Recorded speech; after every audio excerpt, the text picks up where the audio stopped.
What's up everyone, welcome to fall and welcome to yet another very windy day in our lawn, and welcome back to the putting green. So what I want to talk about today is my fall plans for the putting green, how I'm applying what knowledge I've been able to acquire to try to develop a decent plan for fall to get this to go as aggressively and as much as possible to get to fill in before winter. Now, I'm not an agronomist or professional or anything like that, so whether or not you should follow along to my advice is, I don't know. I'm gonna learn things, maybe what I'm doing is a mistake and I'm gonna learn from that in the future, but hey, that's what you get when you're a homeowner and you're managing a putting green.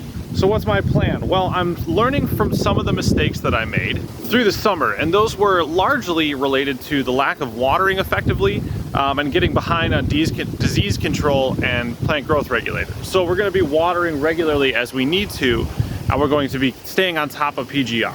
The other thing is I'm going to be pounding nitrogen. So my plan is to go with the Vigoro 2904, not using any special liquid, not using anything, actually using the cheapest available synthetic fertilizer at my local Home Depot. And now, is granular the perfect way to go? Probably not, but it hasn't caused me any issues. And again, this is just gonna be something where if I learn at some point that's a problem, I'll let you know when I learn that lesson. And I'm gonna be doing that at a ½ pound every week. So basically I'm putting down just under 3/10 of a pound of nitrogen every week from now until winter. At least that's the plan. I might miss a few here and there, but that's the plan. Also going down today is our old buddy Aerate. No, I'm not here nor interested in the debate around what this does exactly, but from what the initial study information findings that John brought out is essentially when it comes to nutrient penetration and water penetration into the ground, this is about comparable to mechanical aeration. That's all we're looking for. Plus it saves the surface where I'd never have to have a period of time where there's a bunch of holes in it. Also, I don't have sand right now, so mechanically aerating isn't necessarily what I want to be doing. 4 ounces for 8 ounces per 1,000. And then what that also does is it at least forces me to water once a week to get that fertilizer application watered in, because we're still not getting a lot of rain here. And then from a mowing habits perspective, I'm gonna be mowing it every 2 days or so just to stay on top of that, make sure the grass knows it's not growing up, it's growing sideways, and the plant growth regulator will help with that as well.